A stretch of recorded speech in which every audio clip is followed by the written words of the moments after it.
Hey, what's poppin'? It's your boy Jay the Comedian, and it has been a while. But I needed a break, y'all.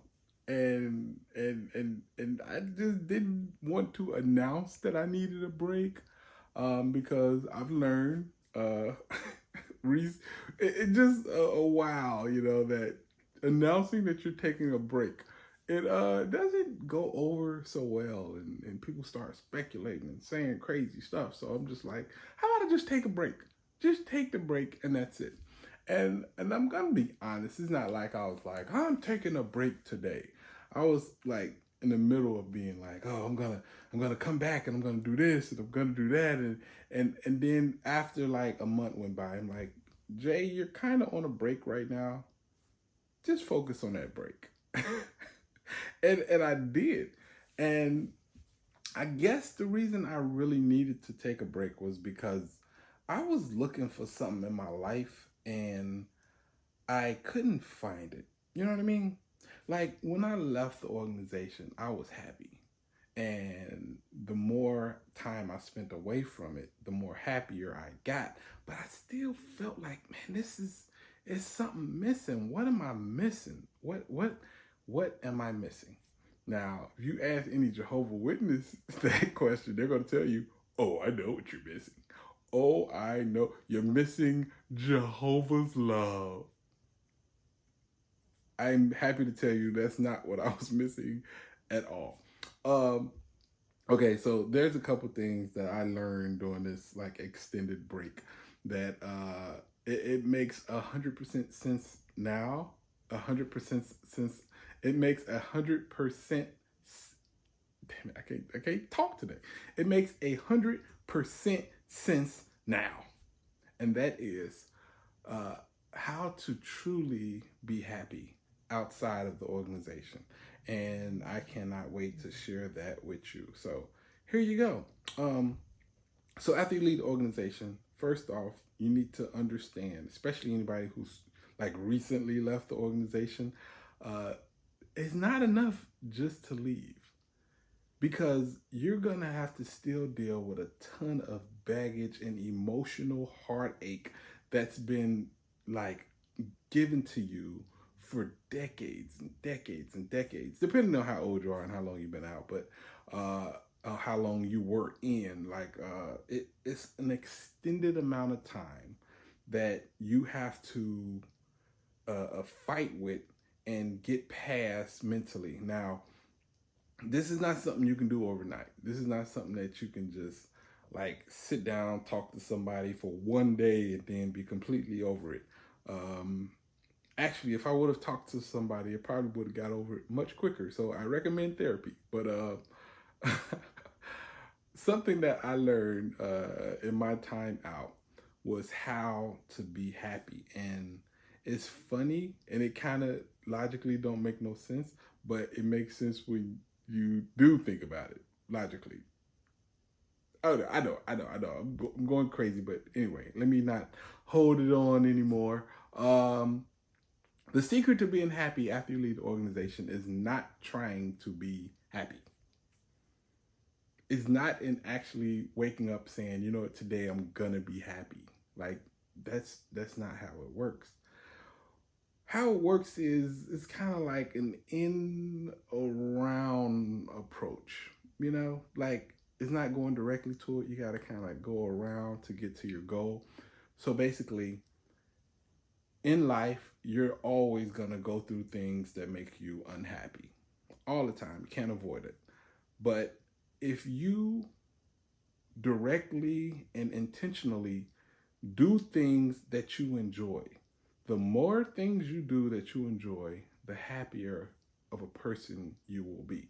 Now, that should be pretty, understandable, but a lot of people can't just do what they enjoy. You can't always like have the job you want or have the freedom that you want or just be able to do any and everything. Only the things you want all the time.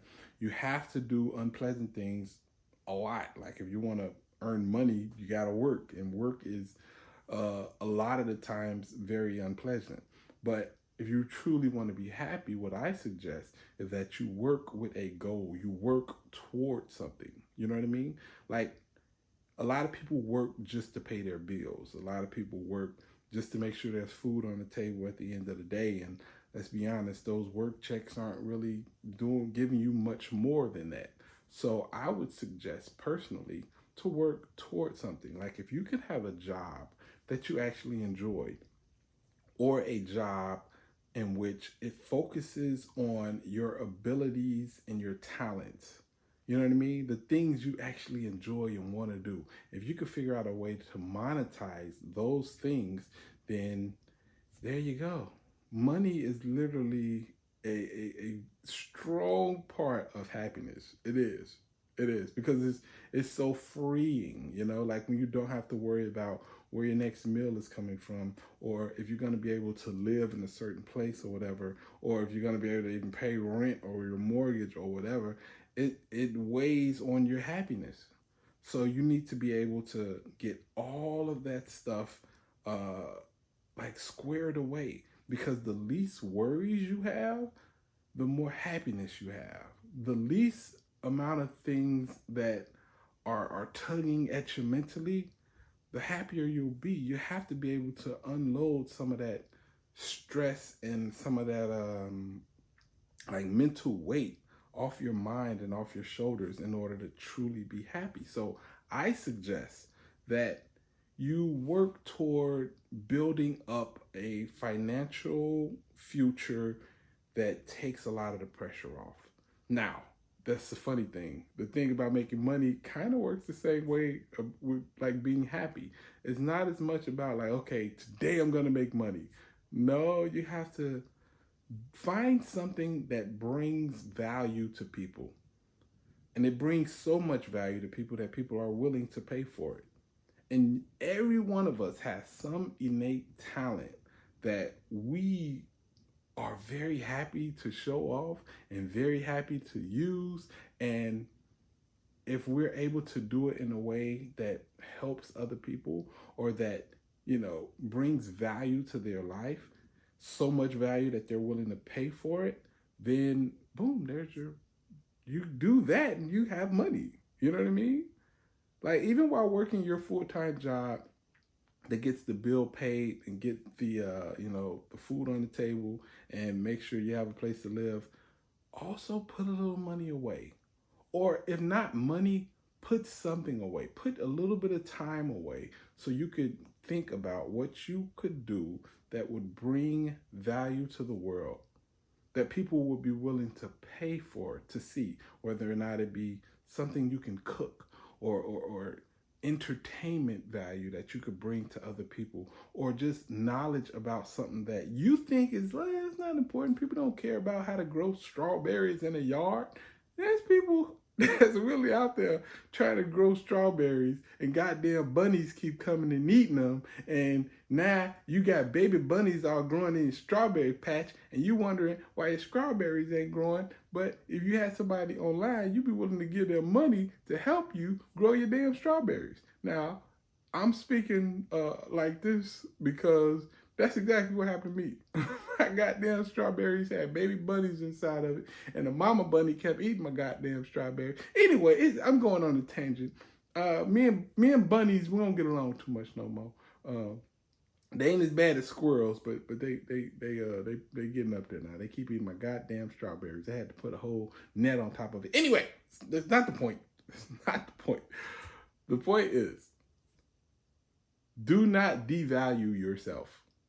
You are able to do a lot of things, and those things can bring your life so much happiness and comfort. You just have to have the courage to do it. Because, like I was saying in a bunch of other videos, it's not even really about courage as much as it is understanding the situation. Your brain is always telling you, don't try new things. Hey, don't do that. It's not going to work. And your brain isn't doing that because, your brain wants to see you fail, even though it kind of seems like that. Your brain is doing that because inside of us, we all instinctually are afraid to try new things, because back in the day when we were like living in the forest and the jungles and all that stuff, if you tried new things, you could get eaten. Hey, you got this water hole right here. Yeah, it tastes like booty, but you go over there, you might get eaten by a different animal, because you know ain't no like animals or no lions over here by the booty water.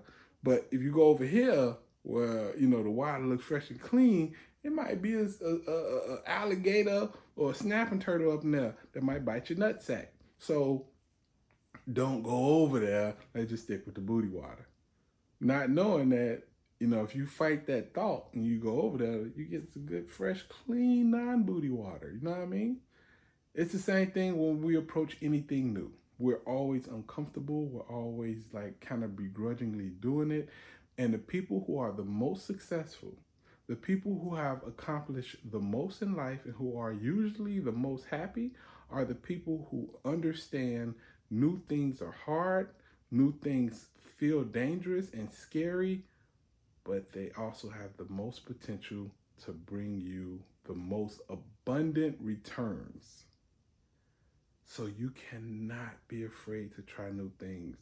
You cannot be too scared to get over that thought of, oh, is it going to work? Or what's going to happen if I fail and do all? Because your brain is going to give you all the ammunition you need to quit.